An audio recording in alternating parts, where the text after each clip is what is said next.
आए हुए सबों को प्रभु यीशु मसीह के नाम से फिर से और एक बार इस सितंबर महीने की दूसरे इतवार के अंदर हम आपका स्वागत करते हैं। प्रभु ने हमें दिया हुआ इस महान समय के लिए, प्रभु ने दिया हुआ इस दिन को याद कर कर हम प्रभु को धन्यवाद करते हैं। उसने हमें अभी तक संभाला, उसने अभी तक हमें चलाया, हमारी सारी ज़रूरतों को पूरा किया और हमारी सारी आवश्यकताओं को पूरा कर कर हमें जीवित रखा। इसके लिए प्रभु को धन्यवाद करते हैं। आज की सुबह के समय फिर से और एक बार प्रभु के नाम को ऊंचा उठाने के लिए, उसके नाम की आराधना करने के लिए उसने हमें जो मौका दिया, इसके लिए हम प्रभु को धन्यवाद करते हैं। आप सबों को प्रभु यीशु मसीह के नाम से फिर से और एक बार इस आराधना के अंदर हम स्वागत करते हैं। आइए अपने आंखों को बंद कर कर प्रार्थना के साथ आज की आराधना को हम शुरुआत करें। स्वर्गीय पिता, फिर से और एक बार आज सुबह के समय हम तेरे चरणों में आते हैं। तूने हमें एक नया जीवन दिया, एक नया दिन दिया, एक नया महीना हमारे जीवन के अंदर दिया। उसके लिए हम तुझे धन्यवाद करते हैं। पिछले 8 महीनों में तूने हमें संभाल के रखा। कष्टों में, मुसीबतों में, बीमारियों में, क्लेशों में तूने हमें संभाल कर हर एक ज़रूरतों को पूरा कर कर तेरी विश्वास योग्यता को हमारे जीवन के अंदर प्रकट किया। इसके लिए हम तुझे धन्यवाद करते हैं। पिछले हफ्ते भर तू हमारे साथ था, पंखों तले छुपा के रखा। इसके लिए हम तुझे धन्यवाद करते हैं। बीमारी से, परेशानी से, दुनिया के हर एक हानि से तूने हमें बचाया। इसके लिए हम तुझे धन्यवाद करते हैं। प्यारे पिता, आज के इतवार को फिर से और एक बार तेरे नाम को ऊंचा उठाने के लिए, तुझे धन्य कहने के लिए, तेरे नाम की आराधना करने के लिए जो अवसर हमें दिया, इसके लिए हम तुझे धन्यवाद करते हैं। प्यारे पिता, आज की आराधना को हम तेरे हाथों में समर्पण करते हैं।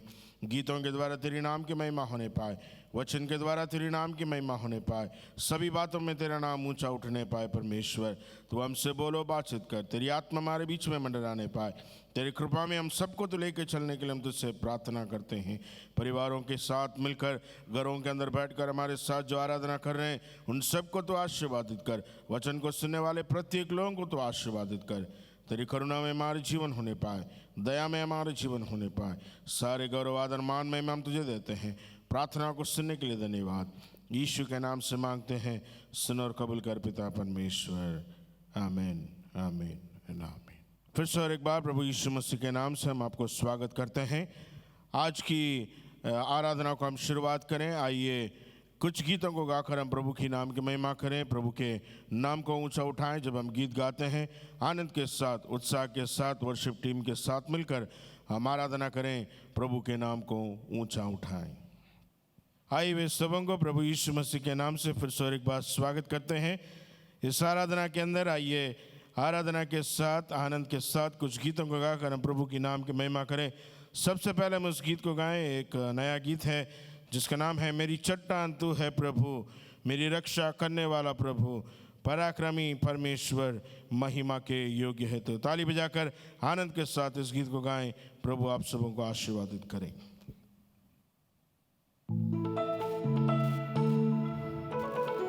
मेरी चट्टान तू है प्रभु,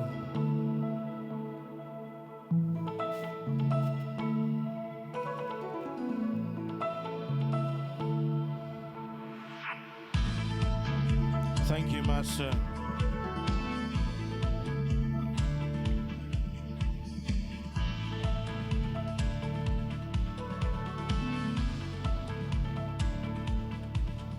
मेरी चट्टान तू है प्रभु, मेरी रक्षा करने वाला। मेरी चट्टान तू है प्रभु, मेरी रक्षा करने वाला।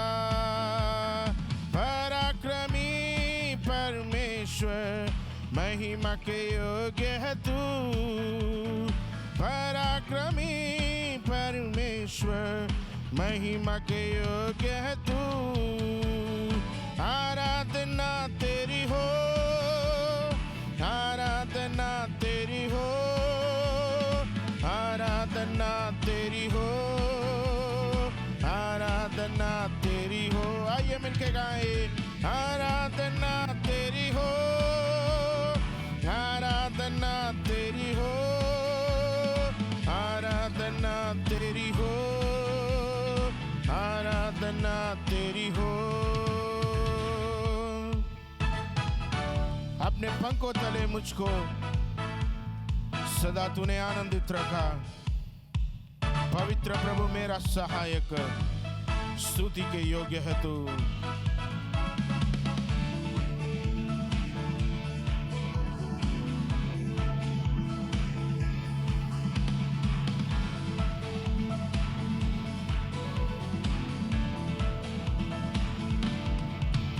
अपने पंखों तले मुझको सदा तूने आनंदित रखा।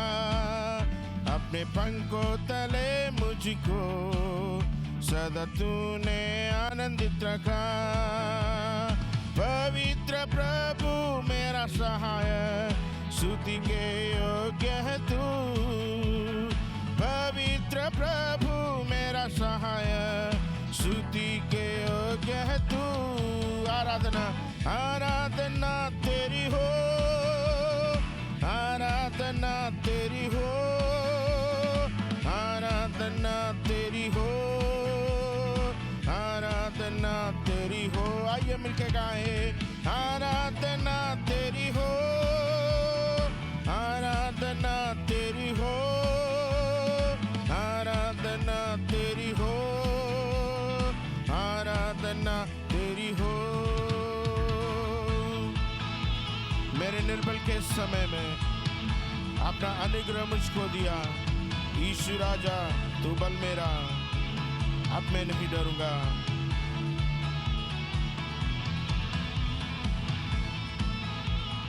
Thank you Jesus.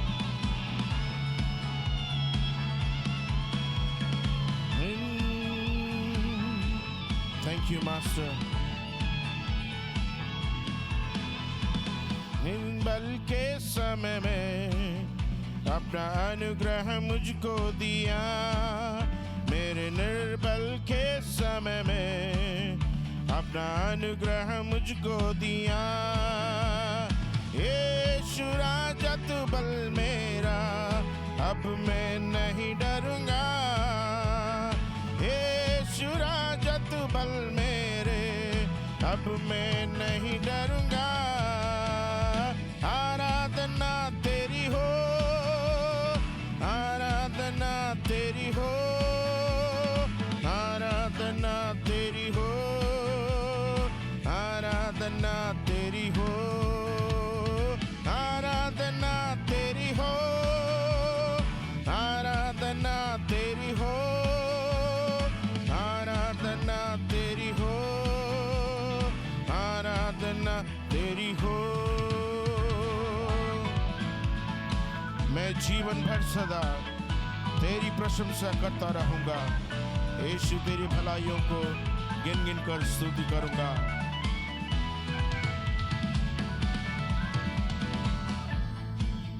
मैं सदा तेरी प्रशंसा करता रहूंगा। मेरे जीवन भर में सदा तेरी प्रशंसा करता रहूंगा। यहोवा तेरी भलाइयों को गिन गिन कर स्तुति करूंगा। यहोवा तेरी भलाइयों को गिन गिन कर स्तुति करूंगा। आराधना तेरी हो, आराधना तेरी हो, आराधना तेरी हो, आराधना तेरी हो, आराधना तेरी हो, आराधना तेरी हो, आराधना तेरी हो, आराधना तेरी हो। हालेलुया। आराधना के योग्य परमेश्वर, स्तुति के योग्य परमेश्वर। आइए और एक गीत गाकर हम प्रभु की नाम की महिमा करें। गहरे प्यार से तूने प्यार किया, माँ से गहरा है प्यारे तेरा। आइए उस गीत को गाकर हम प्रभु की नाम की महिमा करें। Thank you Jesus.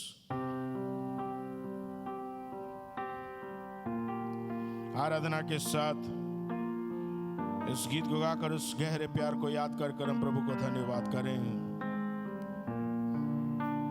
Thank you master, thank you Jesus.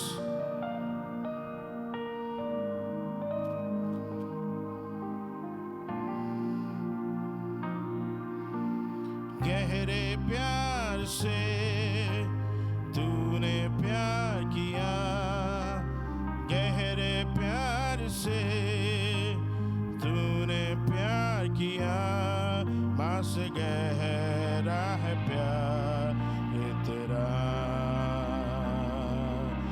माँ से गहरा है प्यार तेरा, गहरे प्यार से। Thank you, Jesus. Thank you, Master. Thank you, Lord. सचमुच में तेरा प्यार गहरा है परमेश्वर।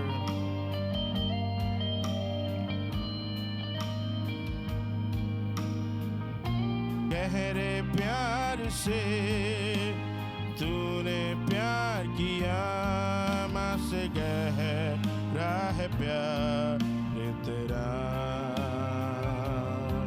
माँ से गहरा है प्यार तेरा। तू धन्य है, सर्वश्रेष्ठ है, तेरे जैसा नहीं और कोई।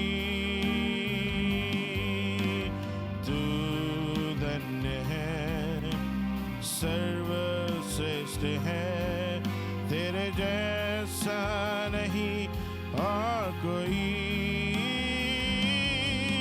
Hallelujah, hallelujah, hallelujah, hallelujah, hallelujah, hallelujah, hallelujah, hallelujah.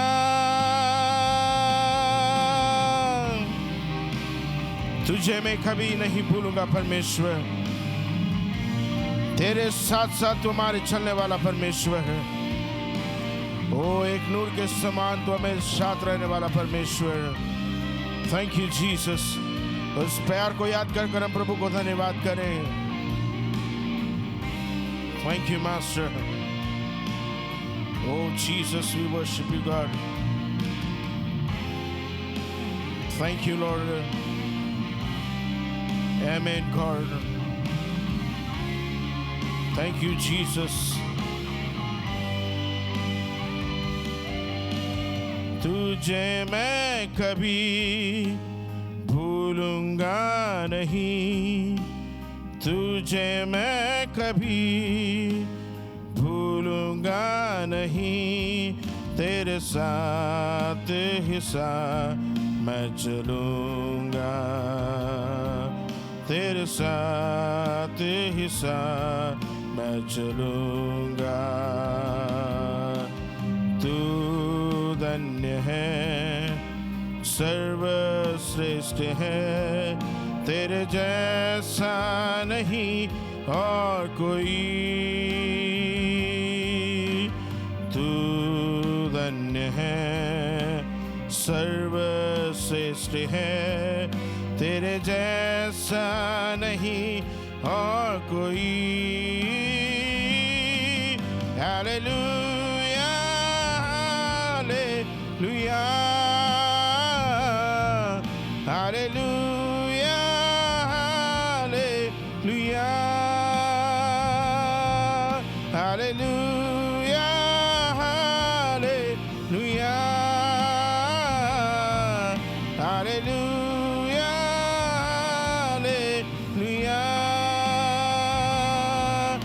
Hallelujah, hallelujah,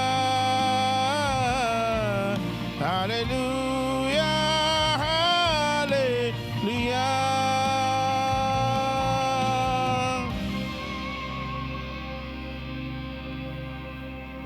Thank you, Jesus. तू हमारा परमेश्वर है, इसके लिए हम तुझे धन्यवाद करते हैं। तू हमारे साथ साथ रहने वाला परमेश्वर है, इसके लिए हम तुझे धन्यवाद करते हैं। चाहे माता हमें भूल सकती है, चाहे पिता हमें भूल सकती हैं, लेकिन तू हमें कभी ना भूलने वाला परमेश्वर, तू हमें कभी ना छोड़ने वाला परमेश्वर, हमारे साथ साथ रहकर, हमारे संग संग रहकर, मुसीबतों में, क्लेशों में, परेशानी में हमारे साथ चलने वाला परमेश्वर है। इसके लिए हम तुझे धन्यवाद करते हैं। सारे गौरव, आदर, मान, महिमा, स्तुति, जलाल हम तुझे देते हैं। प्रार्थना को सुनने के लिए धन्यवाद। यीशु के नाम से मांगते हैं, सुन और कबूल कर पिता परमेश्वर। आमीन आमीन आमीन। आराधना के समय के बाद आइए हम देश के लिए, राज्य के लिए, हमारे लोगों के लिए हम प्रार्थना करें। प्रभु ने हमारे जीवन के अंदर जो मौका दिया है, प्रभु ने हमारे जीवन के अंदर जो स्वास्थ्य दिया है, प्रभु ने हमारे जीवन के अंदर जो आनंद दिया है, उसको याद करते हुए हम प्रभु को धन्यवाद करें। जिस प्रकार परमेश्वर ने हमें आज्ञा दिया है कि हम सब जातियों के लिए, राजाओं के लिए, अधिकारियों के लिए, प्रधानों के लिए हम प्रार्थना करें। ये हमारा जिम्मेदारी है, कलीसिया की जिम्मेदारी है, हर एक विश्वासी की जिम्मेदारी है कि हम प्रार्थना के साथ, विनती के साथ प्रभु के चरणों में जाकर हम प्रभु के नाम को जब हम ऊंचा उठाते हैं, जब देश के लिए, लोगों के लिए जब हम प्रार्थना करते हैं, परमेश्वर का वचन कहता है हमारी प्रार्थनाओं को सुनकर, हमारी विनतियों को सुनकर, हमारी याचनाओं को सुनकर, हमारा रोना को देखकर परमेश्वर देश को चंगा करने वाला परमेश्वर है। आइए अपनी आंखों को बंद कर कर प्रार्थना में कुछ समय हम बिताएं, मध्यस्थी करें और प्रभु से कहें, प्रभु तू दया कर, तू करुणा कर। धन्यवाद यीशु, धन्यवाद ओ राजा। स्वर्गीय पिता, फिर से और एक बार आज सुबह के समय हमारे जीवनों को तेरे सामने समर्पण कर कर हम आते हैं। तेरा वचन है, तेरा वायदा है, जब तेरे लोग अपने आप को दीन कर कर, अपने आप को नम्र कर कर, अपने आप को तेरे सामने लेके आकर, जब वे देश के लिए, लोगों के लिए और राज्यों के लिए, प्रधानों के लिए, अधिकारियों के लिए जब वे मिलकर प्रार्थना करेंगे, प्रभु जी तेरा वचन कहता है तू हमारी प्रार्थनाओं को सुनकर, तू हमारी विनतियों को सुनकर, तू हमारी याचनाओं को सुनकर हमारे देश को चंगा करने वाला परमेश्वर है। प्यारे पिता, आज सुबह के समय हमारे जीवनों को, हमारे पापों को, हमारी कमी गटियों को, हमारे अपराधों को तेरे सामने कबूल कर कर हम आते हैं। प्रभु जी तेरे लहू से धोकर हमें शुद्ध कर, तू हमारे अपराधों को तू माफ़ कर, तू हमारी गलतियों को तू माफ़ कर, तू हमारे जीवन के अंदर ओ प्रभु जी तेरी ओ स्वर्गीय क्षमापन को देने के लिए हम तुझसे प्रार्थना करते हैं। प्रभु जी आज हमारे देश के लिए, हमारे राज्य के लोगों के लिए, हमारे प्रधानों के लिए, अधिकारियों के लिए प्रार्थना करने का जो अवसर तूने हमें दिया, इसके लिए हम तुझे धन्यवाद करते हैं। प्यारे पिता, इस सुबह के समय हमारे देश को तेरे हाथों में लेके आते हैं, हमारे राज्य को तेरे हाथों में लेके आते हैं। ओ परमेश्वर, तू जानता है हमारे देश के अंदर किस प्रकार का माहौल चल रहा है। प्रभु जी, बीमारी के कारण, कोरोना की इस बीमारी के कारण, महामारी के कारण लोग परमेश्वर बंधुआई में पड़े हैं, लोग परेशानी में पड़े हैं, लोग बीमारी में पड़े हैं। परमेश्वर, वे ढूंढ रहे हैं कि कौन उन्हें शांति देगा, कौन उन्हें चंगाई देगा, कौन उन्हें इस बीमारी से बाहर निकालेगा कर कर ओ देश की आंखें ओ लगी रही है। परमेश्वर प्यारे पिता, आज सुबह के समय हमारे देश को, हमारे राज्य को तेरे चरणों में लेके आते हैं। प्रभु जी, तो हमारे देश के अपराधों को तू माफ़ कर, हमारे देश के पापों को तू माफ़ कर, हमारे देश के ऊपर तू दया करने के लिए हम तुझसे प्रार्थना करते हैं। इस महामारी के कारण कई घरों ने, कई परिवारों ने अपने प्रियजनों को खो दिया है, कई लोगों ने परमेश्वर ओ अपने प्रिय लोगों को खो दिया है, कई लोगों ने अपने माताओं को खो दिया है, कई लोगों ने अपने पिताओं को खो दिया है, कई लोगों ने अपने बुजुर्गों को खो दिया है, कई लोगों ने अपने बच्चों को खो दिया है इस कोरोना की बीमारी के कारण। प्रभु जी, इस कोरोना का कोई वैक्सीन नहीं है, लेकिन प्रभु जी हम विश्वास करते हैं तू सब बातों के ऊपर कंट्रोल लेकर, तू सब बातों को अपने हाथों में लेकर ओ परमेश्वर अपने समय में कार्य करने वाला परमेश्वर है। इसके लिए हम तुझे धन्यवाद करते हैं। प्यारे पिता, जो परिवार दुख में है, जो परिवार निराशा में है, जो परिवार पीड़ा में है, और सारे परिवारों को तेरे हाथों में देते हैं। प्रभु जी, तेरी स्वर्गीय शांति, तेरे स्वर्गीय अभिषेक, तेरे स्वर्गीय चंगाई उनके परिवारों के अंदर यीशु के नाम से बहाने के लिए हम तुझसे प्रार्थना करते हैं। हमारे भारत के अंदर दिन प्रतिदिन केस बढ़ते जा रहे हैं, दिन प्रतिदिन केस की संख्याएं बढ़ते जा रहे हैं, दिन प्रतिदिन लोग मरने की संख्या बढ़ते जा रहे हैं। प्रभु जी, आज हम तुझसे प्रार्थना करते हैं, हमारे देश के ऊपर तू दया कर, भारत के ऊपर तू दया कर, ओ प्रभु जी हमारे राज्य के ऊपर तू दया कर, ओ हर एक जिलाओं के ऊपर तू दया कर, हर एक ओ प्रभु जी लोगों के ऊपर दया करने के लिए हम तुझसे प्रार्थना करते हैं। हमारे अपराधों को माफ़ कर कर हमारे देश को इस महामारी से हो छुड़ाने के लिए, बचाने के लिए हम तुझसे प्रार्थना करते हैं। जब तक तू कार्य नहीं करेगा, जब तक तू दया नहीं करेगा प्रभु जी, हम कितना भी मेहनत कर ले,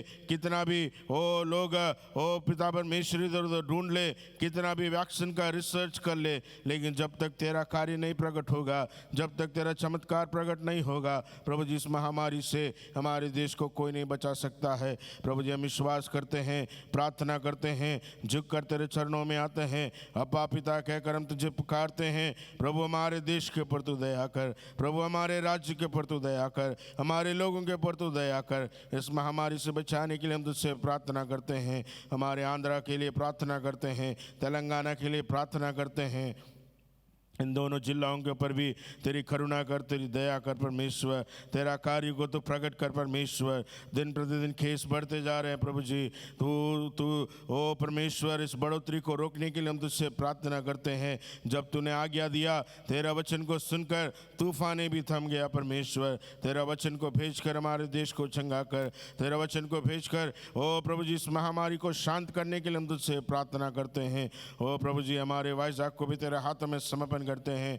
वाइजाग के अंदर भी तेरे चमत्कार को तो प्रकट कर, केस की संख्याएं बढ़ते जा रहे हैं प्रभु जी, तू कार्य कर कर वो लोगों को चंगा करने के लिए हम तुझसे प्रार्थना करते हैं। जो परिवार दुखों में है, जो परिवार मुश्किलों में है, परेशानी में है, उनके जीवन के अंदर तेरा कार्य को तो प्रकट कर। प्यारे पिता, इस कोरोना के कारण कई लोगों ने अपने नौकरियों को घुमा दिया है, कई लोगों के बिजनेस से कम हो गए हैं परमेश्वर, कई लोग अलग अलग मुसीबतों में परेशानियों में हैं परमेश्वर। प्यारे पिता, हम प्रार्थना करते हैं उनके जीवन के अंदर तू कार्य कर। शत्रु शैतान उनके मनों के, उनके दिलों का कब्जा लेने का उससे ना दे परमेश्वर। उनकी जो कुछ ज़रूरत है स्वर्गीय भंडार खोलकर सही समय पर तू उनकी सारी ज़रूरतों को पूरा करने के लिए हम तुझसे प्रार्थना करते हैं। तू बंद दरवाज़ों के भीतर वो नया मार्ग को खोलने वाला परमेश्वर है, बंद दरवाज़ों को तोड़कर नया राह को खोलने वाला परमेश्वर है। जिनके लिए सारे दरवाजे बंद हो चुके हैं, जिनके लिए परमेश्वर कोई आसरा नहीं है, उनके जीवन के अंदर कार्य कर कर नए द्वार को खोलकर, नए मार्ग को खोलकर ओ प्यारे पिता तो उनके जीवन के अंदर चमत्कार को प्रकट करने के लिए हम तुझसे प्रार्थना करते हैं। जो लोग जॉब्स के लिए ढूंढ रहे हैं उनके जीवन के अंदर नया जॉब्स मिलने पाए। जो लोग परमेश्वर नए बिजनेस स्टार्ट करने के लिए चाहते हैं उनके जीवन के अंदर नए रास्ताओं को खोलने के लिए हम तुझसे प्रार्थना करते हैं। प्यारे पिता, सिर्फ तू ही कार्य कर सकता है, तू ही चमत्कार कर सकता है। प्यारे पिता, हमारे वाइजाग के ऊपर भी तू आशीर्वादित कर, तू दया कर, हमारे लोगों के ऊपर तो करुणा करने के लिए हम तुझसे प्रार्थना करते हैं। तूने हमें वाइजाग शहर के अंदर रखा, इसके लिए हम तुझे धन्यवाद करते हैं। हमारे वाइजाग के वो लोगों के लिए प्रार्थना करने का जो अवसर हमें दिया, इसके लिए हम तुझे धन्यवाद करते हैं। प्यारे पिता, इस जगह पर तो हमें उपयोग कर, इस जगह पर तो हमें आशीर्वादित कर, तो हमें फैलाने के लिए और बढ़ाने के लिए हम तुझसे प्रार्थना करते हैं। तेरा वचन हम प्रत्येक विश्वासियों के जीवन के अंदर, प्रत्येक लोगों के जीवन के अंदर पूरा होने के लिए हम तुझसे प्रार्थना करते हैं पिता परमेश्वर। वाइजाग शहर के अंदर तू यूनियन चैपल को दिया, इसके लिए हम तुझे धन्यवाद करते हैं प्रभु जी। यूनियन चैपल के सेवकों के लिए हम प्रार्थना करते हैं। तेरे दास पास्टर राजेश उनके परिवार को तो आशीर्वादित कर, ओ परमेश्वर। तेरे दास पास्टर सुरेश उनके परिवार को तो आशीर्वादित कर, तेरे दास पास्टर थॉमस उनके परिवार को तो आशीर्वादित कर। ओ कमेटी मेंबर्स के लिए प्रार्थना करते हैं, ओ मंडलियों के विश्वासियों के लिए हम प्रार्थना करते हैं। ओ कमेटी मेंबर्स के ओ पिता परमेश्वर लोगों को तो आशीर्वादित कर, बुजुर्गों को तो आशीर्वादित कर, ओ परमेश्वर। ओ सीनियर लीडर्स को तो आशीर्वादित कर पिता परमेश्वर। ओ पिता परमेश्वर, यूनियन चैपल के द्वारा चलने वाले हर एक सेवकायों को तो आशीर्वादित कर, इंग्लिश आराधना को तो आशीर्वादित कर, हिंदी आराधना को तो आशीर्वादित कर, तेलुगु आराधना को तो आशीर्वादित कर परमेश्वर। लोगों के जीवन के अंदर तेरे कार्य को प्रकट करने के लिए हम तुझसे प्रार्थना करते हैं। जितने परिवार इस कोविड-19 पॉजिटिव के कारण दुख में हैं, परेशानी में हैं प्रभु जी, उनके परिवारों के लिए हम प्रार्थना करते हैं। जो लोगों ने अपने प्रियों को गवाया है उसके लिए हम प्रार्थना करते हैं। उनके जीवन के अंदर स्वर्गीय शांति, स्वर्गीय अभिषेक, स्वर्गीय सामर्थ, स्वर्गीय तसल्ली उनके जीवन के अंदर देने के लिए हम तुझसे प्रार्थना करते हैं। जो लोग अभी भी हॉस्पिटल में हैं, ट्रीटमेंट्स ले रहे हैं प्रभु जी, हम प्रार्थना करते हैं उनके जीवन के अंदर वचन को भेजकर चंगा कर, तू खड़ा करने के लिए हम तुझसे प्रार्थना करते हैं।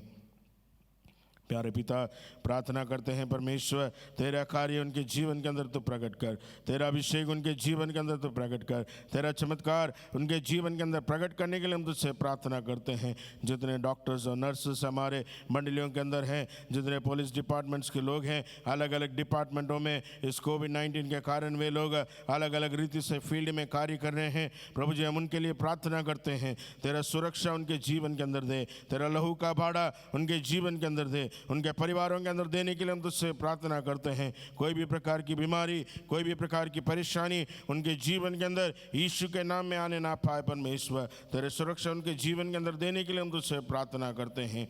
हर एक सेवकों को तो आशीर्वादित कर, हर एक सेवकायों को तो आशीर्वादित कर। खास करके हम हिंदी आराधना के लिए प्रार्थना करते हैं, हिंदी आराधना को तो और आशीर्वादित कर परमेश्वर। और संख्या में बढ़ाने के लिए, आत्मा में बढ़ाने के लिए, लोगों की संख्या को बढ़ाने के लिए हम तुझसे प्रार्थना करते हैं। वाइजाग शहर के अंदर जितने लोग हमारे साथ इस ऑनलाइन आराधना में देख रहे हैं परमेश्वर, ऑनलाइन आराधना में भाग ले रहे हैं, उन सबको तो आशीर्वादित कर। जितने लोग परमेश्वर हिंदी आराधना के लिए ढूंढ रहे हैं परमेश्वर, उनके जीवन के अंदर तू कार्य को तो प्रकट कर, स्वप्नों के द्वारा, दर्शनों के द्वारा परमेश्वर हिंदी आराधना के बारे में तो बताने के लिए हम तुझसे प्रार्थना करते हैं। हमें भी तो उपयोग कर ताकि हम लोगों को इस हिंदी आराधना के बारे में बता सके। परमेश्वर, तेरा कार्य को तो प्रकट कर, मंडली को तो बढ़ाने के लिए हम तुझसे प्रार्थना करते हैं।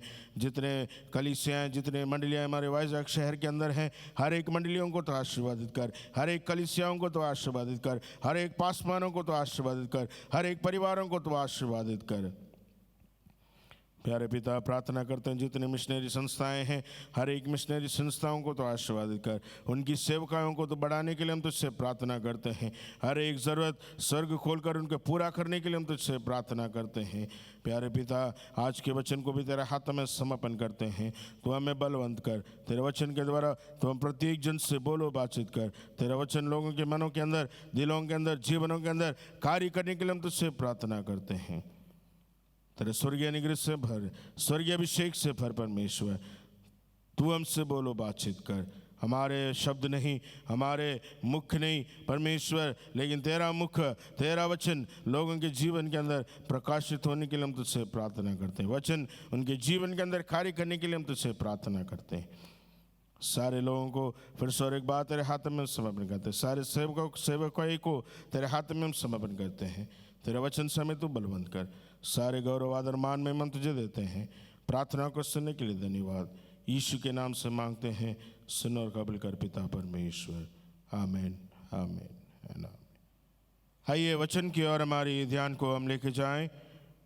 आज सुबह के समय जो वचन में आपसे बातचीत करना चाहता हूं, और वचन जो मैंने लिया है रोमी 8वां अध्याय उसका 14 से 28 तक, और जो शीर्षक मैंने वचन का दिया है, अंत भला होगा, अंत भला होगा। आइए वचन को हम पढ़े। रोमी 8वां अध्याय 14 से लेकर 28 तक मैं आपके लिए पढ़ के सुनाता हूँ। Romans chapter 8 verse 14 to 28।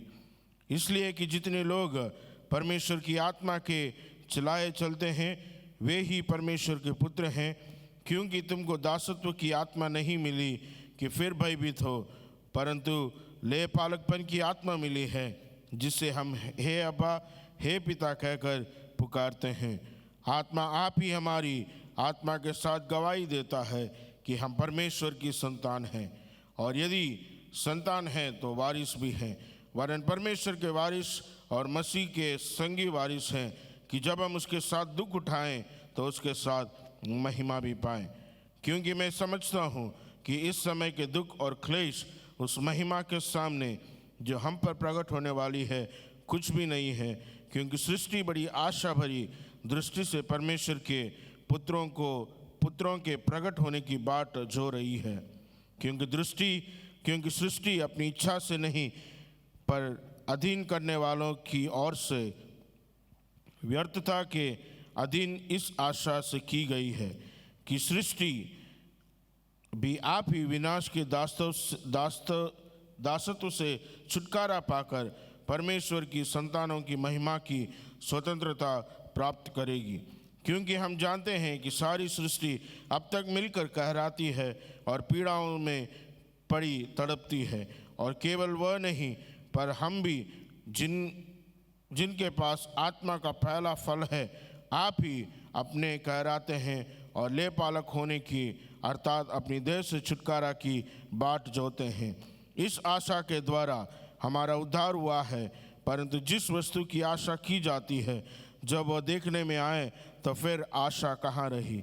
क्योंकि जिस वस्तु को कोई देख रहा है उसकी आशा क्या करेगी? परंतु जिस वस्तु को हम नहीं देखते, यदि उसकी आशा रखते हैं तो धीरज से उसकी बाट जोते हैं।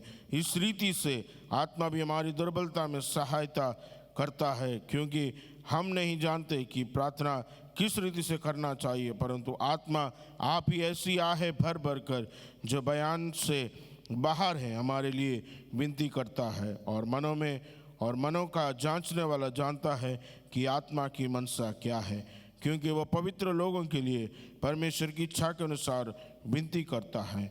हम जानते हैं कि जो लोग परमेश्वर से प्रेम रखते हैं उनके लिए सब बातें मिलकर भलाई की ही को उत्पन्न करती है, अर्थात उन्हीं के लिए जो उसकी इच्छा के अनुसार बुलाए हुए हैं। जो शीर्षक मैंने आपके लिए दिया है, या जो परमेश्वर ने मुझे दिया है, उस शीर्षक वचन का शीर्षक ये है, अंत भला होगा। जो वचन हमने पढ़ा है उसका अंतिम कलम इस प्रकार कहती है कि उनके लिए सब बातें मिलकर भलाई को उत्पन्न करती हैं। प्यारो, आज सुबह के समय प्रभु ने हमें जो मौका दिया है उसके लिए हम प्रभु को धन्यवाद करते हैं। इस सुबह के समय परमेश्वर मुझसे और आपसे बातचीत करना चाहता है, और परमेश्वर हमें एक आशा देता है, परमेश्वर हमें एक हियाव देता है, परमेश्वर हमें एक बल देता है और कहता है कि अंत हमारे लिए भला होगा। आज जो सृष्टि है डर के साथ, आज जो सृष्टि के अंदर लोग हैं भय के साथ, आज सृष्टि के अंदर जो लोग हैं बड़ी निराशा के साथ, अलग अलग निराशाओं के अंदर, परेशानियों के अंदर बैठकर वे लोग सोच रहे हैं क्या हमारे लिए कुछ भला होगा या नहीं होगा। लोग बहुत निराशा में हैं, लोग कष्ट में हैं, लोग डरे हुए हैं। इस कोरोना की महामारी के कारण उनके जीवन के अंदर जो डर है वो डर ने क्या कर लिया है, कब्जा कर लिया है। हम जो विश्वासी होने के नाते, हम जो परमेश्वर संतान होने के नाते, हमारे जीवन के अंदर भी परमेश्वर का वचन है, परमेश्वर की आत्मा है, परमेश्वर का बल हमारे जीवन के अंदर है, लेकिन फिर भी कहीं ना कोने में एक डर है कि इस बीमारी के कारण क्या होगा या किस परेशानी में हमारा जीवन पड़ेगा, कर एक डर प्रति विश्वासी के जीवन के अंदर है। लेकिन विश्वास की जीवन के अंदर हम यात्रा करते समय परमेश्वर का वचन कहता है विश्वास की यात्रा कोई सुखी यात्रा नहीं, बल्कि मुश्किलों से भरी, कठिनाइयों से भरी, परेशानियों से भरी यात्रा है। और इस यात्रा के अंदर बहुत सारे हमें दुख आएंगे, परेशानी आएंगी, कष्ट आएंगे, लेकिन हमें हियाव बांध कर आगे बढ़ना है, क्योंकि हमारा चलाने वाला परमेश्वर जो है अंत तक हमारे साथ विश्वास योग्यता के साथ रहेगा और विश्वास योग्य हमारे लिए रहेगा। यदि ये रोमी 8वां अध्याय का सारांश यदि आप देख तो यहाँ पे हम देख सकते हैं कि पौल जो है रोमी कलीसिया को या रोमी के लोगों को लिखकर इस प्रकार कहता है कि वह किसी बात के लिए डरे नहीं, दुनिया की किसी बात के लिए या दुनिया में चलने वाली किसी बात या महामारी या कोई प्रकार की बातों से वह डरे नहीं या परेशान हुए नहीं या परेशान होना नहीं है। कारण परमेश्वर ने उनके लिए एक योजना बनाकर रखा है। और आज जो परेशानी में चल रहे हैं, आज जो मुश्किलों में चल रहे हैं, आज जो संकटों में चल रहे हैं, उनके जीवन के अंदर परमेश्वर का वचन के साथ देखकर, परमेश्वर के वचन के आधार पर लोगों से कहता है कि तुम्हारे लिए अंत अच्छा होगा, यह सब बातों का अंत होगा, और जो बातें अभी घट रही हैं वो सब हमारी भलाई के लिए हैं। हम में से कितने लोग कह सकते हैं कि कोरोना का जो बीमारी चल रहा है या कोरोना की महामारी जो चल रही है हमारे लिए भलाई का कारण है? शायद बहुत कम लोग कह सकते हैं, शायद बहुत कम लोग कहते होंगे इस कोरोना के कारण मेरा जॉब चला गया, इस कोरोना के कारण मेरा बिजनेस डाउन हो गया, इस कोरोना के कारण मैंने अपने प्रिय लोगों को खो दिया, इस कोरोना के कारण मैं कहीं बाहर नहीं जा सकता, इस कोरोना के कारण मैं किसी परिवार के साथ मिल नहीं सकता या लोगों के साथ आनंद नहीं मना सकता। जो लाइफ है या जो जीवन है वो पूरा तितर बितर हो चुका है। जैसा हम चाहते थे वैसा नहीं है, जैसा हम सोचते थे वैसा नहीं है। पूरा जीवन जो है या पूरा जीवन शैली जो है एकदम एक ही साथ बदल गया है। पहले कोई मास्क नहीं लेता था, आज हर दिन लोग मास्क लेने के लिए तात्पर्य है। पहले कोई सैनिटाइज़र यूज़ नहीं करता था पहले भी मास्क था, सैनिटाइजर्स था, लेकिन कोई उसे यूज़ नहीं करता था या कोई उसके बारे में ज़्यादा सोचता भी नहीं था। लेकिन आज सब लोग, छोटा हो या गरीब हो या ऊंचा पर्सन हो या जो अमीर हो या गरीब हो, सब लोग सैनिटाइज़र के बारे में सोचते हैं, मास्क के बारे में सोचते हैं। सभी लोग इसके बारे में सोचते हैं, सबको इसकी ज़रूरत है। इसमें कोई ऊंचा नहीं है, इसमें कोई नीचा नहीं है, सब लोगों को सैनिटाइज़र ज़रूरत है, सब लोगों को मास्क की ज़रूरत है। कोरोना के इस महामारी के कारण यदि कोई पीड़ित है तो सब लोगों को क्वारंटाइन सेंटर में जाना है। सब वहाँ पे कोई अमीर नहीं है, कोई गरीब नहीं है, सबको क्वारंटाइन में जाना ज़रूरी है। सब बातों के लिए क्या है, लोग अभी एक समान में आ चुके हैं। लेकिन लोगों के जीवन के अंदर अभी भी डर है कि मेरा जीवन क्या होगा।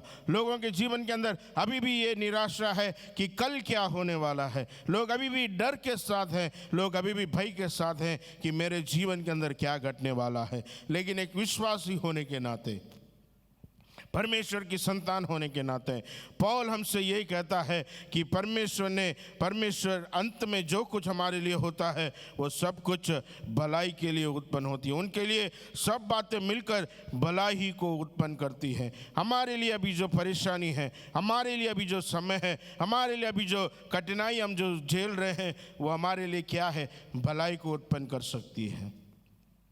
क्या कभी आपने सोचा है कि ये समय हमारे लिए भलाई को उत्पन्न कर सकता है? क्या कभी आपने सोचा है इस महामारी के कारण या इस लॉकडाउन के कारण हमारे जीवन के अंदर कोई भलाई होगा? हम नहीं सोच सकते कि कोई भलाई उत्पन्न होगा। लेकिन परमेश्वर के वचन का द्वारा मैं आपको हियाव देना चाहता हूँ कि अभी जो समय हमारे सामने हम गुजर रहे हैं, अभी जो समय से हम गुजर रहे हैं, ये थोड़े क्षणों के लिए है। अंत में हमारे लिए एक भलाई को रखा है। हमारा अंत जो है वो भला होगा। ये हमारे लिए एक आशा है कि परमेश्वर हमारे लिए कुछ भला करेगा। इस महामारी के बाद हमारे लिए कुछ भलाई आएगा। इस महामारी के बाद हमारे देश के अंदर कुछ भलाई आएगा। इस महामारी के बाद हमारे जीवन के अंदर कुछ भलाई को आएगा, क्योंकि हमारा परमेश्वर भला करने वाला है। हमारा परमेश्वर हमेशा भला करने वाला है। वो कभी भी लोगों का बुरा नहीं चाहता है। कितना भला परमेश्वर है जो मेरे बारे में सोचता है, जो आपके बारे में सोचता है, हमारे बारे में सोचता है, हमारे परिवारों के बारे में सोचता है और हमारे लिए हमेशा भला करता है। एक बार अपने हाथ को उठाकर हम प्रभु को धन्यवाद करें कि वो सच्चा परमेश्वर है, वो अच्छा परमेश्वर है जो हमारे लिए भलाई को करता है। यहाँ पे पौल इस प्रकार कहता है कि हम आशा के साथ देखना है, कि हम जो है आशा के साथ राह देखना है कि सब बातों का अंत होगा और हमारे लिए भलाई को उत्पन्न होगा। यह वचन यदि हम और गौर से देखें तो सब बातों के अंदर हमारे लिए भलाई उत्पन्न होना बहुत मुश्किल की बात है। साधारण जीवन के अंदर यदि हम साधारण आंखों से देखें तो भलाई के लिए भलाई उत्पन्न होना यह हमारे लिए बहुत मुश्किल की बात है। लेकिन यहाँ पर परमेश्वर का वचन इस प्रकार कहता है कि हम परमेश्वर की और जब हम आशा के साथ रहते हैं, परमेश्वर की और जब हम विश्वास के साथ रहते हैं, परमेश्वर की और जब हम आशा के साथ देखते हैं, हमारे लिए इस संसार के अंदर परमेश्वर भलाई को उत्पन्न करता है। रोमी 8:28 को यदि हम बड़े गौर से पढ़ें तो यहाँ पे इस प्रकार लिखता है कि सब बातें हमारे लिए भलाई के लिए उत्पन्न होती हैं। लेकिन क्या आप जानते हैं, क्या आप विश्वास करते हैं कि सब बातें हमारे लिए भलाई के लिए होती हैं? क्या आप इस मुश्किलों के समय, परेशानियों के समय ये बात पर ध्यान कर कह सकते हैं कि सब बातें हमारे लिए भलाई के लिए उत्पन्न हो रही है? विश्वास करना मुश्किल है। वचन पर विश्वास करना मुश्किल है। कारण यह है कि हमारी परिस्थिति, अभी जो चल रही परिस्थिति वो कुछ अलग है और परमेश्वर का वचन जो है वो कुछ अलग कहता है। लेकिन परमेश्वर का वचन कहता है कि हमें इस बात पर दृढ़ रहना है कि हमारे लिए अंत भला होगा। यदि आप पढ़ेंगे तो परमेश्वर के वचनों के अंदर, हमारे जीवन के अंदर हमें विश्वास के साथ रहना है, हियाव के साथ रहना है कि परमेश्वर हमारे लिए भला ज़रूर करेगा। शायद कुछ क्षणों के लिए परेशानी होगा, कुछ क्षणों के लिए मुश्किलें हमारे सामने आएंगी, कुछ क्षणों के लिए कष्ट और संकट हमारे जीवन के अंदर आएगी, लेकिन परमेश्वर का वचन हमसे कहता है हियाव बांधो, क्योंकि सब बातें भलाई के लिए उत्पन्न होती है। लेकिन मैं और आप परमेश्वर के वचन के अनुसार विश्वास करना है। चाहे हमारे जीवन के अंदर बुरा समय आए, चाहे हमारे जीवन के अंदर दुखों का समय आए, चाहे हमारे जीवन के अंदर अकाल का समय आए, चाहे हमारे जीवन के अंदर कष्टों का समय आए, चाहे हमारे जीवन के अंदर महामारी का समय आए, हमें एक ही बात का विश्वास करना है, प्रभु हमारे लिए भला कर रहा है। प्रभु हमारे लिए सब बातों के ऊपर भला करने वाला परमेश्वर है। हालेलुया। वो भला करना जानता है और हमारे अपने बच्चों को भली वस्तुएं देना जानता है। हमारा परमेश्वर हमें भली वस्तुएं देना जानता है। पहला तस्सलोनी उसका 5वां अध्याय उसका 18वां कलम इस प्रकार लिखा है कि हम सब बातों में क्या करना है, प्रभु को धन्यवाद देना है। सब बातों में यानी कि हर एक समयों के अंदर, हर एक परेशानियों के अंदर, हर एक मुश्किलों के अंदर, हर एक कष्टों के अंदर, हर एक बीमारियों के अंदर हम प्रभु को धन्यवाद देना है। लेकिन क्या एक विश्वासी होने के नाते, एक क्रिस्ती होने के नाते हम हर समय में प्रभु को धन्यवाद दे सकते हैं? ये हमारा कर्तव्य है, देना है। लेकिन कई बार हम प्रभु से प्रश्न पूछते हैं, प्रभु ये क्यों मेरे जीवन के अंदर आया, ये बीमारी मेरे जीवन के अंदर क्यों आया, ये परेशानी मेरे जीवन के अंदर क्यों आया, ये कष्ट मेरे जीवन के अंदर क्यों आया, ये क्लेश मेरे परिवार के अंदर क्यों आया करके हम कई बार क्या करते हैं, धन्यवाद देने के बजाय हम प्रभु को क्या करते हैं, प्रभु को प्रश्न पूछते हैं। एक बार मैंने आप लोगों से बातचीत किया कि हर समय में हम क्या करना है, प्रभु को धन्यवाद देना है। हर समय में, हर परेशानी में, हर मुश्किल में, हर घड़ी में, हर संकटों के अंदर हम प्रभु को क्या करना है, धन्यवाद की बलि चढ़ाना है। एक नॉर्मल इंसान के लिए ये बहुत मुश्किल की बात है। यदि कोई मर जाता है हम जाकर वहाँ पर धन्यवाद नहीं दे सकते हैं। यदि कोई बीमारी में पड़ा है तो हम जाकर धन्यवाद नहीं दे सकते हैं। उसी समय हमारे मन के अंदर प्रश्न उठता है, मैंने प्रार्थना किया लेकिन उसका जवाब क्यों नहीं आया। हमारे मन के अंदर प्रश्न उठता है कि मैंने इतना प्रार्थना किया फिर भी मेरा परिवार के अंदर ये नुकसान क्यों आकर कर हम कई बार प्रश्न पूछते हैं। लेकिन पहला तस्सलोनी 5वां अध्याय उसका 18वां कलम हमें हियाव देकर कहता है कि सभी बातों में हम क्या करना है, प्रभु को धन्यवाद देना है। एक विश्वासी होने के नाते चाहे वो अच्छा समय हो चाहे वो बुरा समय हो, हम प्रभु को क्या करना है, धन्यवाद देते रहना है। ये धन्यवाद देते रहना एक दिन का बात नहीं है, 2 दिन का बात नहीं है, जीवन भर हम प्रभु को क्या करना है, धन्यवाद देते रहना है। क्योंकि हमारे जीवन के अंदर एक आशा है, आज जो परेशानी, आज जो कष्टों से हम गुजर रहे हैं हमारे लिए एक भलाई को उत्पन्न करेगा। कई बार हम लोगों को हियाव देते हुए यही कहते हैं, विश्वास करिए प्रभु आपके लिए कार्य करेगा, विश्वास करें इसके बाद आपके लिए एक चमत्कार को प्रकट करेगा, विश्वास करें इस बीमारी के बाद प्रभु आपको और तंदुरुस्ती देगा और आपको उपयोग करेगा। कर हम किस प्रकार कह सकते हैं, वचन के द्वारा ही कह सकते हैं, आत्मा से परिपूर्ण होकर ही हम कह सकते हैं कि अंत में सब आपके लिए भलाई उत्पन्न होगा। इसके लिए परमेश्वर का वचन कहता है कि परमेश्वर में हमेशा क्या करना है, आनंदित रहना है। फिलिपी 4:4 में इस प्रकार कहता है, मैं तुमसे कहता हूँ आनंदित रहो, फिर से कहता हूँ क्या करना है, आनंदित रहना है। हम हर समय आनंदित रहना हमारे लिए मुश्किल का बात है। हर समय आनंदित रहना, हर समय धन्यवाद देना हमारे लिए मुश्किल का बात है। इस महामारी के समय में हम हर समय धन्यवाद देते रहना, हर समय हमारे जीवन से प्रभु को धन्यवाद देते रहना मुश्किल की बात है। लेकिन परमेश्वर का वचन कहता है हर समय में, हर मुश्किल में, हर परेशानी में हम प्रभु को क्या करना है, आनंदित रहना है और प्रभु के धन्यवाद देते रहना है। इसके लिए परमेश्वर का वचन कहता है, जो मेरी आज्ञाओं को मानता है, जो उसकी आज्ञाओं को मानता है, वो जो कहता है उसको करने के लिए वो क्या करता है, तत्पर रहता है। क्या आप जानते हैं कि इस बीमारी के कारण, इस परेशानी के कारण क्या आपके जीवन के अंदर कुछ कार्य होगा? क्या आप विश्वास करते हैं इस समय के बाद एक अच्छा समय मेरे जीवन में आ रहा है, इस समय के बाद एक नया चमत्कार को मैं देखूंगा कर कर? क्या आप विश्वास करते हैं? यदि आप विश्वास करते हैं, प्रभु आपके लिए जरूर कार्य करेगा। दो व्यक्तियों को मैं आपके सामने रखना चाहता हूं बाइबल में से, और आप जानते हैं उन व्यक्तियों के बारे में। सबसे पहला व्यक्ति जो है, उत्पत्ति के पुस्तक में 37 के अध्याय में आप देख सकते हैं यूसुफ के बारे में।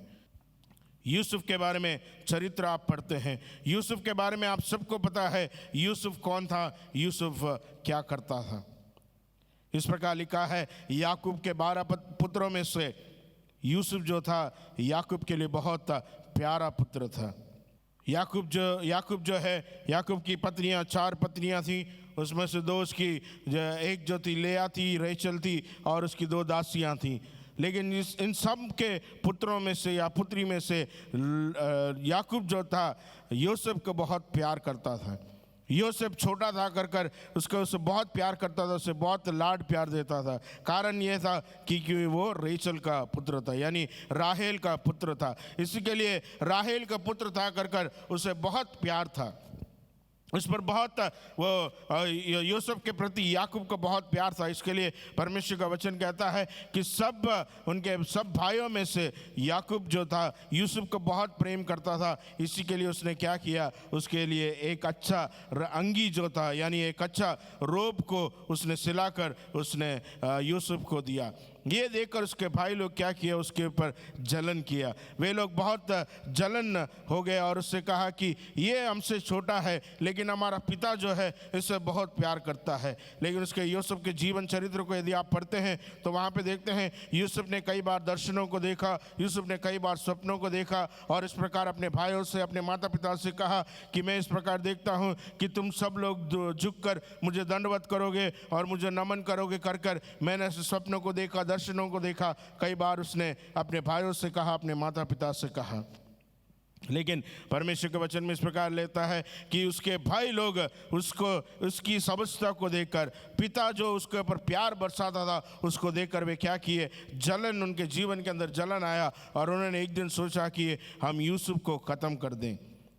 लेकिन सबसे बड़ा जो भाई था रूबेन था, उसने कहा हम उसको ख़त्म नहीं करना है, उसके अंगी को छीन कर हम क्या करेंगे, एक बकरी को काट कर उसके लहू के अंदर डुबाकर हम पिता से कहेंगे कि कोई जंगली जानवर आकर तेरे बेटे को खा गया कर हम अपने पिता से कहेंगे कर वे लोग क्या करते हैं, एक दिन मौका देखकर, बहुत दूर मौका देखकर वे लोग क्या करते हैं, यूसुफ जब अपने भाइयों के लिए खाना लेके जाता है या अपने भाइयों को पूछने के लिए जाता है तो वे लोग क्या करते हैं, उसकी अंगी को लेकर वे क्या करते हैं, एक बकरी को काट कर या जानवर को काट कर उस अंगी को उसके अंदर डुबाकर अपने पिता के पास ले जाता है और कहता है कि तेरा पुत्र जो था उसको कोई जंगली जानवर खा गया। लेकिन असल में होता यह है, उसके भाई लोग क्या करते हैं, उसे कुआं में डाल देते हैं और एक जो मिस्री ट्रूप वहाँ से जाता है, एक मिस्री लोग वहाँ से जाते हैं तो वे लोग क्या करता है, उसको बेच देते हैं। अभी आप देखिए यहाँ का जो स्टोरी इस प्रकार जाता है, पिता का जो प्यारा पुत्र था अभी गड्ढे में पड़ गया है। यूसुफ वहाँ पर गड्ढे में बैठकर सोचता है कि अब कितने दिन यहाँ पर रहना पड़ेगा। लेकिन जब मिस्री लोग उसको लेकर जाते हैं वहाँ पे पोतीफर के घर में जाकर वो एक दास बन जाता है। पिता का प्यारा पुत्र अभी क्या बन जाता है, दास बन जाता है। पोतीफर के घर में वो काम करता रहता है, पोतीफर के घर में विश्वास योग्यता के साथ काम करता है। लेकिन एक दिन पोतीफर की पत्नी क्या करती है, उसके ऊपर बुरी नज़र डालती है और यूसुफ का जो कहानी है वहाँ से जेल में चला जाता है। जेल में जाने के बाद वे वहाँ पर उसका जीवन ये सोचता है मेरा जीवन क्या हो गया, उसने गलती क्या है। यूसुफ का गलती कुछ भी नहीं है, वो विश्वास योग्यता के साथ कार्य किया है, विश्वास योग्यता के साथ अपने सेवकों को, अपने सेवक की सेवकाई किया है, विश्वास योग्यता के साथ अपने भाइयों की देखभाल किया है, विश्वास योग्यता के साथ अपने पिता के पास रहा है। लेकिन अंत में उसका जीवन ये होता है, जेल में चला जाता है। जेल में जाने के बाद वहाँ पर बहुत सारी घटनाएं घटती हैं। एक दिन पियाऊ को भी जो जेल में आता है, उस जेल में पियाऊ पिलाने वाला और खिलाने वाला दोनों जेल के अंदर होते हैं, स्वप्न को देखते हैं। स्वप्न का दर्शन के बारे में यूसुफ उनको बताता है। पिलाने वालों को बाहर निकाला जाता है और उससे कहता है जब तू महल में जाए मुझे याद करना। लेकिन यहाँ पर क्या होता है, जो पिलाने वाला है वो भूल जाता है, यूसुफ के बारे में भूल जाता है। लेकिन एक दिन राजा को स्वप्न आता है। स्वप्न का अर्थ बताने के लिए अपने महल के सारे लोगों को बुलाता है, सारे ज्ञानियों को बुलाता है, लेकिन कोई उसको उस स्वप्न का अर्थ नहीं बता सकता है। लेकिन एक उस पिलाने वाले को याद आता है, यूसुफ करके एक इंसान है जो जेल के अंदर मेरे स्वप्न के बारे में भी मुझे बताया और आज उसके कारण मैं यहाँ पर हूँ। तो वो तुरंत यूसुफ को जेल से बाहर निकालता है, यूसुफ को तुरंत जेल से बाहर निकालकर राजा के पास लेके आता है। जब राजा के पास लेके आता है, उस स्वप्न के दर्शन के जो अर्थ है ये जब यूसुफ बताता है, उसका जीवन क्या होता है वहाँ से बदलना शुरू हो जाता है। एक इंसान जो पिता के लिए विश्वास योग्य था, एक इंसान जो अपने भाइयों के लिए विश्वास योग्य था, एक इंसान जो अपने सेवक अपने मालिक के लिए विश्वास योग्य था, लेकिन अंत में उसका जीवन जो था जेल में चला गया, लेकिन परमेश्वर ने उसका हाथ नहीं छोड़ा। यहाँ पर परमेश्वर का वचन यदि आप पढ़ेंगे, उत्पत्ति का पुस्तक यदि आप पढ़ते हैं, उस पर लिखा है परमेश्वर यूसुफ के साथ था। परमेश्वर जेल में भी यूसुफ के साथ था, परमेश्वर जेल के अंदर भी यूसुफ के साथ था। यूसुफ को पता है आज मैं मुश्किल में जा रहा हूँ, आज मैं परेशानी में जा रहा हूँ, लेकिन एक दिन मेरे लिए भलाई को उत्पन्न होगा, एक दिन मेरा जीवन भलाई के लिए उत्पन्न होगा, मेरा अंत जो हो वो भला होगा कर यूसुफ क्या करता है, वहाँ विश्वास के साथ आशा के साथ वहाँ पर बैठा है। एक दिन वहाँ पर उसको बुलाया जाता है, राजमहल में बुलाया जाता है, राजा का स्वप्न का अर्थ बताता है। राजा उसे क्या करता है, यूसुफ इजिप्ट का जो है या इजिप्ट का अधिकारी उसको बना देता है।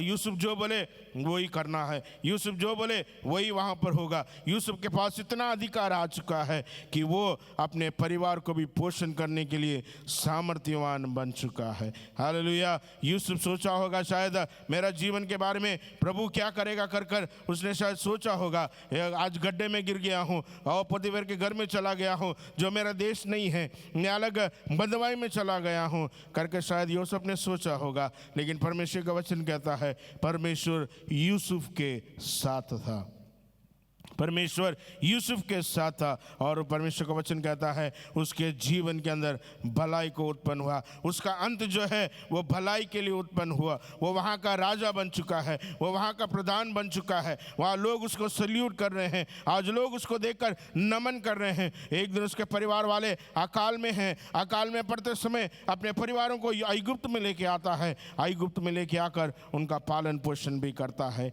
जो सोचा कि कुछ भी नहीं होगा, लेकिन परमेश्वर ने उसके जीवन के अंदर भलाई को उत्पन्न किया है। प्यारो, आज यूसुफ के समान मेरा जीवन होगा या यूसुफ के समान आपका जीवन होगा। शायद मेरे जीवन से किसी को कुछ भलाई नहीं होता होगा या आपके जीवन से किसी को कुछ भलाई नहीं होता होगा, लेकिन विश्वास करें आज आपकी इस परिस्थिति के अंदर परमेश्वर आपके साथ हैं। आज आपकी अवस्था के अंदर परमेश्वर आपके साथ हैं। आज आपकी परेशानियों के अंदर परमेश्वर आपके साथ हैं। आज आपकी बीमारी के अंदर परमेश्वर आपके साथ है। आज आपकी निराशा के अंदर परमेश्वर आपके साथ है।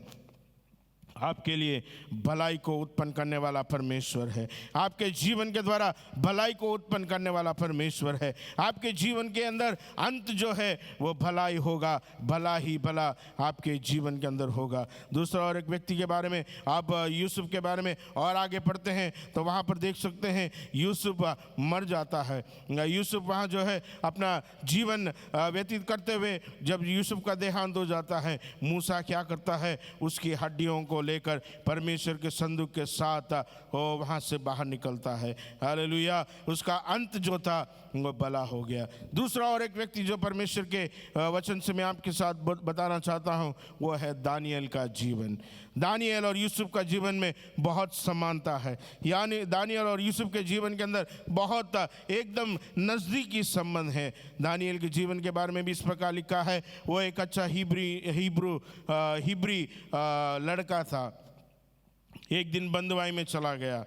एक दिन आने के बाद महल के अंदर उनके लिए 3 साल तक का ट्रेनिंग पीरियड है। 3 साल तक राजा के महल से उनको खाना है, हट्टा कट्टा बनना है। लेकिन दानियल और उसके दोस्त लोग कहते हैं हमें राजा के महल से नहीं चाहिए, जो साग सब्जी है वो हमें दे ताकि हम हष्ट पुष्ट रहें। वहाँ का अधिकारी कहता है यदि तुम हष्ट पुष्ट नहीं रहोगे मेरा जीवन चला जाएगा। लेकिन दानियल कहता है कि इस समय में तू हम पर भरोसा रख। और वो लोग क्या करते हैं कि वहाँ का जो अधिकारी है दानियल उसके दोस्तों के ऊपर एक अलग रीति से फेवर को देता है और वहाँ पर साग सब्जी खाकर भी वे लोग बहुत हष्ट पुष्ट रहते हैं। आगे चलते चलते दानियल के जीवन के बारे में देखते हैं। परेशानी आया, मुश्किलें आया। एक बार तो ऐसा हुआ उनको आग में डाला गया, लेकिन फिर भी परमेश्वर ने उनको बचाया। एक बार ऐसा आया उसको सी के गुफे के अंदर डाला गया, लेकिन फिर भी परमेश्वर ने उसको बचाया। वहाँ पे लिखा है परमेश्वर दानियल के साथ था। उसी के गुफों के अंदर परमेश्वर दानियल उनके साथ था। परमेश्वर जो दानियल के साथ था, शेर उनको कुछ नहीं कर पाए। प्यारो, या दानियल के जीवन के बारे में और भी आगे पढ़ते हैं। दानियल जो है परमेश्वर के पास विश्वास योग्यता के साथ प्रार्थना करता था। विश्वास योग्यता के साथ पर यरूशलेम की ओर देखकर जब वो प्रार्थना करता था, परमेश्वर उसके जीवन के अंदर कार्य किया। बहुत सारे चरित्र को यदि आप देखते हैं, जो राजा को स्वप्न आता है, उसको स्वप्न का अर्थ बताने वाला कोई नहीं है। दानियल को बुलाया जाता है, दानियल उसका स्वप्न का अर्थ बताता है। वहाँ पर प्रभु उसके जीवन के द्वारा कार्य करता है, उसको अधिकारी बनाया जाता है। और एक बार फिर दर्शन आता है, स्वप्न का अर्थ बताता है और वहाँ का प्रधान बन जाता है और कुछ राज्यों को दानियल के अंदर या दानियल के अंडर में दे दिया जाता है। मेरा कहने का मतलब ये है, ये दो परमेश्वर के वचन से मैंने आपसे बातचीत किया। ये दो लोगों के जीवन के बारे में चरित्र को यदि आप पढ़ें, वे लोग सोचे नहीं होंगे कि हमारा अंत जो है इतना भला होगा, लेकिन वे लोग विश्वास योग्यता के साथ परमेश्वर के दिए हुए नियमों को, परमेश्वर के दिए हुए आज्ञाओं को पालन करते रहे और उनका अंत जो है भला हुआ। आज मैं आपको परमेश्वर के वचन के साथ हियाव देकर कहना चाहता हूँ, परमेश्वर के वचन के साथ आपको हिम्मत देकर कहना चाहता हूं कि हमारा जीवन जो है, हमारा जीवन यदि हम परमेश्वर के ऊपर बेस रखकर, परमेश्वर के वचन को पकड़कर, परमेश्वर के वचन की ओर यदि हम आगे बढ़ते जाएंगे, हमारा अंत जो है वो भला होगा। दुनिया के अंदर क्लेश आएगा, दुनिया के अंदर परेशानी आएगा, दुनिया के अंदर बीमारी आएगा, लेकिन हम क्या करना है, निडर के साथ, डर के साथ उस समस्या को जब हम सामना करते हैं, जीवन के अंदर विजय देने वाला परमेश्वर वो अकेला है। परमेश्वर हमें विजय देकर आगे चलाने वाला परमेश्वर है, विजय देकर हमारे जीवन के अंदर भलाई को उत्पन्न करने वाला परमेश्वर है। कई लोगों ने परेशानी के कारण, मुश्किलों के कारण अपने विश्वास को छोड़ दिया है। कई लोगों ने इस मुश्किलों के कारण, परेशानियों के कारण विश्वास से पीछे हट कर गए। उनके जीवन के बारे में यदि आप देखें, उनका जीवन सर्वनाश हो चुका है। लेकिन मुश्किलों के अंदर, परेशानियों के अंदर हमें पीछे हट करना नहीं है। ये मुश्किलें, समस्या हमारे जीवन के अंदर आएंगी, लेकिन जब हम विश्वास के साथ, हियाव के साथ, हिम्मत के साथ जब मुश्किलों को हम पार करेंगे, हमारे लिए अंत जो होगा वो भला होगा। हम में से कितने लोग चाहते हैं कि मेरा अंत भला होना है? हम में से कितने लोग चाहते हैं कि मेरा अंत जो है वो भला होना है? परमेश्वर का वचन कहता है सब बातें जो हैं हमारे लिए भलाई की होती हैं। ये सब जो परेशानी है हमारे लिए भलाई की होती है। यदि स्कूल में बच्चा एग्ज़ाम लिखता है, उसका कारण ये है कि आगे जाकर जब वो पास होता है, उसको एक अलग क्लास में, या उसका जो प्रमोशन होता है, एक क्लास से दूसरी क्लास की ओर जाता है। जॉब में यदि हम इंटरव्यू देते हैं, कारण ये है कि हम जो अभी जितना सैलरी मिल रहा है उससे ज़्यादा सैलरी पाने के लिए हम अलग जॉब को ढूंढते हैं।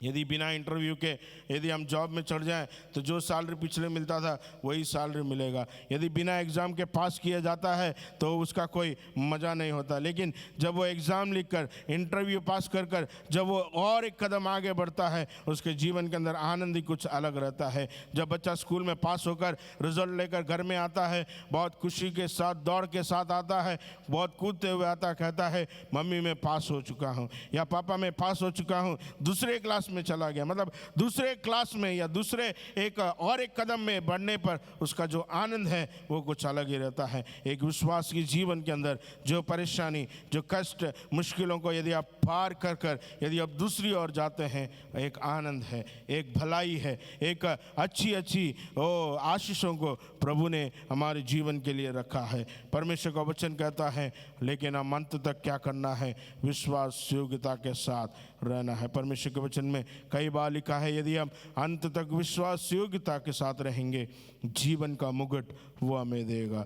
विश्वास के साथ जब हम खड़े रहेंगे, जीवन का मुकुट वो हमें देगा। कई बार आप समाधि, जहाँ पे समाधि ग्रेवयार्ड है, वहाँ पे जाकर देखते हैं अंत तक भला रहा, इसके लिए जीवन का मुकुट क्या है, प्रभु उनको देगा कर कर एक आशा है। यदि हम अंत तक विश्वास योग्यता के साथ रहेंगे, जीवन का मुकुट वो हमें देगा। जब हम बपतिस्मा लेते हैं तभी भी कहा जाता है अंत तक क्या करना है, विश्वास योग्यता के साथ रहना है। कारण यह है, अंत तक जब आप विश्वास योग्यता के साथ रहेंगे, जीवन का मुकुट वह परमेश्वर हमें देगा। जीवन का मुकुट परमेश्वर हमें देगा। जीवन का मुकुट यदि हमें पाना है, अंत तक विश्वास योग्यता के साथ हमें रहना है। हमारा जीवन के अंदर यदि भलाई आना है, अंत तक भलाई रहना है, तो हम प्रभु के सामने हमारे जीवनों को समर्पण कर कर कहना है, इस मुश्किल के अंदर, इस परेशानियों के अंदर हम ना डगमगाएं, बल्कि हम खड़े रहकर कहें मेरा अंत भला होगा।